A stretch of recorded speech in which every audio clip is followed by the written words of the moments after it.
Hello, I'm Adrian Finnegan. This is Counting the Cost on Al Jazeera, your weekly look at the world of business and economics. This week, the government in the Philippines shuts down half the country's mines.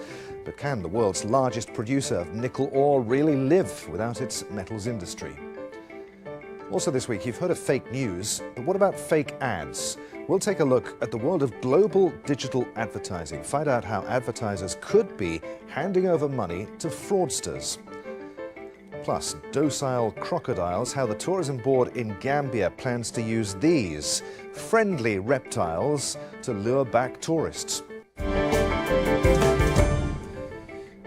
But let's start this week with a look at a battle that's brewing in the Philippines between the government and the mining industry. On the surface, it seems like a simple environmental story. President Rodrigo Duterte's government has shut down over half the country's mines permanently.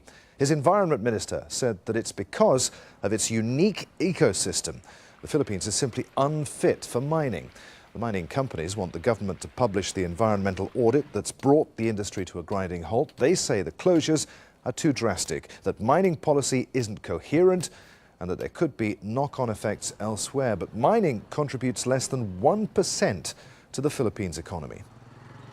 Well, even though the Philippines says that it can live without its mining industry, the rest of the world still felt the impact. The Philippines is the world's biggest supplier of nickel ore, and the crackdown has pushed up global prices for this key ingredient of stainless steel. Nickel, copper and zinc are examples of base metals. Copper is often called Dr. Copper. That's because all base metals, and copper in particular, act as a kind of weather vane for the global economy. They're used in almost every industry, and so if prices are falling, they can signal weakness to come, sometimes even before the official data is out. Well, joining us now from London is Caroline Bain. She's the chief commodities economist with London-based Capital Economics. Caroline's also the author of The Economist Guide to Commodities. Great to have you with us, Caroline. What do you make of what the Philippines government has done here? We actually think there are going to be appeals against their ruling. It might be that the impact is less than it appears on paper, but as it stands now, they're cutting off about 8% of global nickel supply, with huge implications given that the Philippines supplies around 97% of China's nickel. So this is a major disruption for the nickel market. Of course, we mustn't forget that the reason for these closures, or the order to close these mines, is on environmental grounds. The Philippines nickel industry has grown very rapidly in the last couple of years to fill a gap left by Indonesia banning exports. In some cases, mines have been built without due regard to the environment. And I would add, though, that other mines have got certificates, international certificates for their environmental standards. So it is a mixed bag, but it seems that it can be justified to some extent on environmental grounds, and the loss to GDP would be offset by that. The Philippines, of course, one of the world's major suppliers of nickel ore. What will be the impact of any shortage in the material? I mean, what's it used for? What are the implications of all of this going to be for nickel ore consumers? Well, about 70% of the world's nickel is actually used to make stainless steel. So that would be the primary impact on the stainless steel market. It also has a lot of more niche uses that are, if you like, almost more strategic. It's used a lot in aerospace, in green batteries, in chemicals. So there are considerable ramifications, particularly, as I mentioned earlier, for China, given the size of its stainless steel industry. As you said earlier, this row is far from over, although the President, Duterte, says that he can do without these mines. No one knows what's going to happen in 6 months, of course, but say, for instance, there is a world shortage, a global shortage of nickel ore. What's going to happen? Are we going to find the price of dishwashers, for instance, going up? Not immediately, anyway. If it was a 6-month hiatus, the longer-term impact wouldn't be very great because, as I mentioned earlier, there are very high stocks of refined nickel. And adding into the pot, if you like, of what's going on in the nickel market, Indonesia recently announced a partial lifting of its ban on ore exports. So we are expecting higher volumes to be coming out of Indonesia over the next few months, which will to some extent offset the loss of Philippine ore. So the Philippines says that it can do without its mining industry. President Duterte appears to be quite happy about that, and yet it is the world's major supplier of nickel ore. To what extent does nickel ore mining underpin the economy? It doesn't really. It's less than 1% of GDP. Certainly we feel President Duterte has said that he can live with the whole mining sector closing down. Total mining is probably about 1 to 1.5% of GDP. Having said that, it does employ estimates of over 1 million people, so that is quite a considerable amount of labour that could be lost, or jobs that could be lost. In terms of exports, the mining sector is more important. Nickel exports are about 8% of total exports. But I suppose, and certainly it seems to be the President's view, that they can live with halving that contribution to GDP. The reason that they're enacting these closures is on environmental grounds. So it can be justified by the need to clean up the environment. All right, so the Philippines can live without its mining industry. What about the rest of us? Can we live without the Philippines' nickel ore? I think there will definitely be short-term disruption. The world has got used to having this Philippines ore. But there are alternative suppliers. China already has been diversifying its supply base a bit, particularly with imports from New Caledonia. Of course, the mining sector always takes longer than most sectors to adjust to supply disruptions, because it takes so long from the plan to dig a mine, and to it actually starting to produce ore. But in the longer term, alternative suppliers will be found. Caroline, great to talk to you on Counting the Cost. Thanks for being with us. You're welcome. Well, staying with mining, the biggest mining conference in Africa took place this week in Cape Town. South Africa is the source of 1/3 of all the gold that's ever been taken from the ground. But many mining companies are now pulling out. Al Jazeera's Tanya Page takes a look at what impact that's having on communities of former miners. The machinery at Blyford gold mine fell silent 4 years ago. Around 1,700 people lost their jobs. They say they feel abandoned by their employer and the South African government, which is refusing to help. Who's going to come out and say I'm responsible? Nobody's going to say I'm responsible. So basically what I'm saying to you is the community is by itself. They are in the no man's land. When the mining company Village Main Reef moved out, the criminals moved in, vandalising the buildings and stealing cables to sell the metal. Former employees patrol the abandoned mine, hoping a new owner will give them a job. So far, theirs are the only footsteps to be heard here. Some find it hard to believe government promises that their interests are a priority at the biggest mining conference on the continent. As we move mining forward, let us take everyone along and ensure that indeed the mineral wealth beneath our soil benefit all South Africans. The government has also angered the mining industry by suggesting 26% of mines should be permanently owned by black people as a way to share resource wealth. Black ownership has its own critics among community groups who say it will only be good for a small number of wealthy black people. The issue of how to ensure black communities benefit from mining is central to this conference. But the problem for struggling communities like the one in Blyford is that smartly dressed delegates talking about the issues doesn't change their reality, in which they continue to feel forgotten. The government proposal of 26% black ownership is being challenged in the courts. Well, it's very easy to point fingers at the industry for not having done enough, but we can equally point fingers at local government, at national government, at communities themselves for not having done enough in terms of the partnerships that are required to get the outcomes that we need. Back in Blyford, former miners try their hand at sewing to make ends meet. And they're moving thousands of employment records to a safer place, hoping that soon someone takes as much care of their future as they're doing of their past.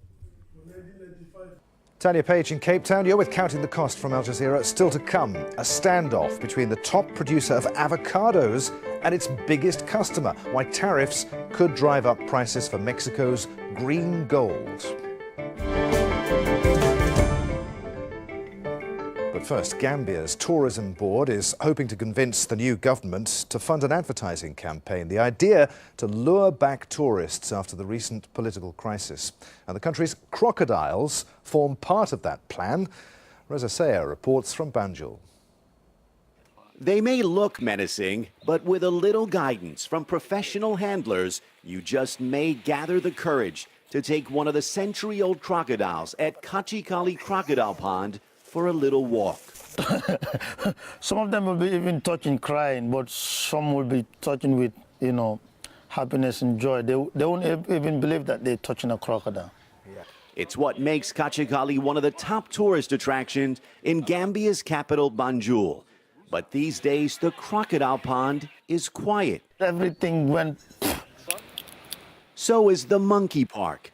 Banjul's beaches are deserted, hotels are mostly vacant, and souvenir stores are empty.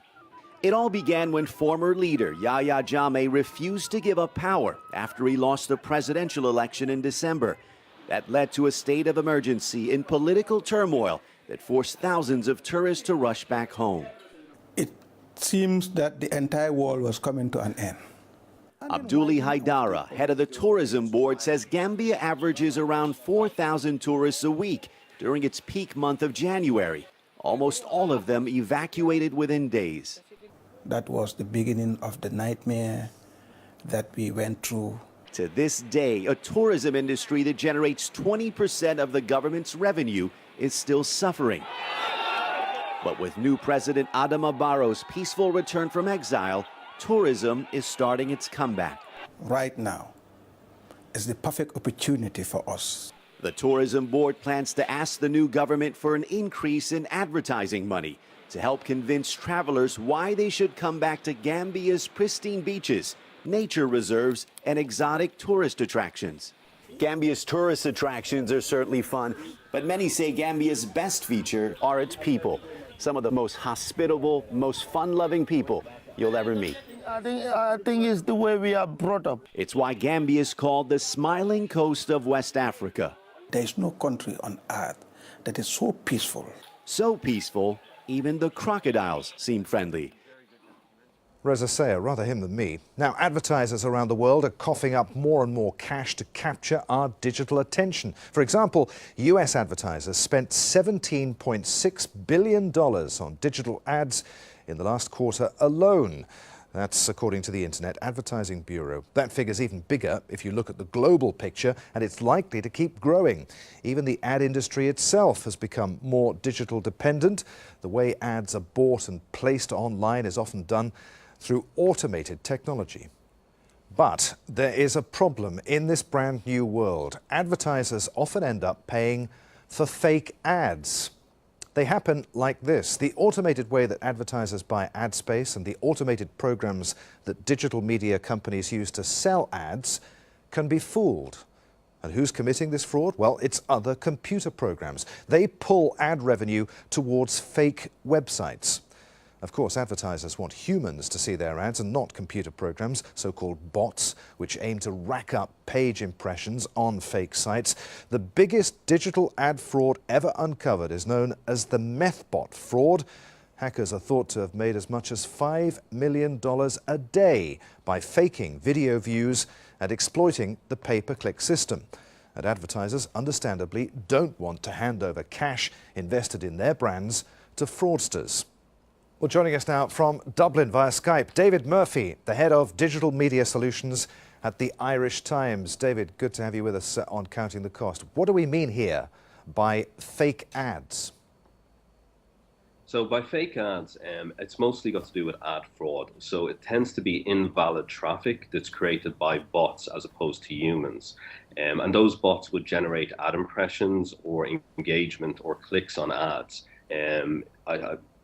In an automated way, as opposed to humans being exposed to those ads and interacting with them. So who's being hurt most here? Is it the brands themselves or the companies that are hosting the ads? Yeah. The main companies, or I suppose the main companies that are being affected by ad fraud are the advertising, the media agencies specifically, and the brands themselves. To a degree, premium publishers don't tend to get involved in any kind of tactics that would create invalid traffic on their website or fraudulent traffic on their website. It tends to be a problem that occurs with a long tail of websites that can go into the hundreds of thousands that tend to monetize their ad inventory through networks. And they fake both the content, well, they can fake the content and the type of audience they have. And because a lot of that traffic is being bought in a very automated way, the media buyers or the media buying agency doesn't really have a way of determining whether or not they're buying a high quality, real, genuine visitor on a proper high quality website, or if they're buying a fraudulent or potentially fraudulent bot traffic on one of these long tail of the hundreds and thousands of sites that exist on the web. So just how big a problem is this? It kind of varies from country to country. I have seen reports saying that a lot of times, sometimes 30–40% of total ads served are being served via bots or served to bots, which is it's a tremendously huge problem. I think one of the most recent cases, a group of Russian hackers called Ad Fraud Commanda, were registering thousands of different domains, and they were faking themselves to be premium publishers. Then at the same time, they were using networks of bots to generate a lot of ad impressions. Now, because video ad impressions tends to be, or is actually one of the most in-demand type of digital ad inventory available at the moment, they were generating upwards of 300 million ad views per day. Now, based on the typical selling rates per thousand rates that those type of ad impressions go for, which tends to be around $13 per thousand, they estimate that that group was fraudulently taking between 3 million to 5 million US dollars out of ad exchanges every day. And that was money that was coming from both the advertising agencies and ultimately the brands who were paying to access those audiences. I mean, that's a massive amount of money. Is the industry taking this issue seriously enough? I think at the moment there isn't really any silver bullet that solves the problem of ad fraud. The issue is that whenever a technology is developed to help detect fraudulent traffic, the hackers and programmers then modify their bots to make them act more human. So to a degree, it is a little bit of a case where they're playing cat and mouse at all times. I know that a lot of the larger media agencies have recently created positions that are basically tasked with the brand safety, the viewability, and also looking at ways of identifying fraudulent traffic. A lot of agencies as well, the advertising agencies, will tend to, the ones that really care about ad fraud, are putting less emphasis on the network and programmatic buys and focusing more on, I suppose, more the premium brands and premium alliances to ensure that they know that the ads that they are buying are being served to actual people. How does this impact upon you and me, David, the public? I suppose for the general public, it doesn't really impact them that much. The only people in the public that it may impact is people who work for companies that do depend on advertising revenue to support their businesses. In those cases, those type of companies are losing money as a consequence of these larger networks that are creating invalid and fraudulent traffic. And as a consequence, often they can't pay their employees the same wages, or they can't retain them for such a long period of time. It doesn't affect the general population, but there are definitely people who are being impacted on a day-to-day basis as a consequence of people who are illegally, I suppose, taking advertising dollars and advertising spend away from the businesses that they work for. David, the advertising industry is undergoing rapid change. So much of the ad spend today goes online. How's that impacting the industry? Yeah, it is kind of difficult. Like the most recent report in the US, I think for Q3 of last year, showed there was 20% year-on-year growth, which is amazing considering digital has been around for so long now. Like it's been growing quite substantially and rapidly for the last 15 years or so. But when you look at where that growth is happening, more than I suppose Google have grown more than 55% or 54%, sorry, in the US in that quarter. Facebook grew 45%, but all the rest of the publishers combined just grew 1%. So to a degree, it is a duopoly between those two organizations who are taking the vast majority of ad spend. But to a degree, they're also driving, or they're also enabling both brands and, I suppose, direct advertisers to very easily advertise their products and services online in a very easy to do and cost-effective way. Going to ask you to gaze into a crystal ball now, David. What does the future hold for the industry? How do you think it's going to evolve in the digital world? In terms of evolution, large networks and programmatic buying and social media will always have a very important place to play, or a very important part of the digital advertising mix.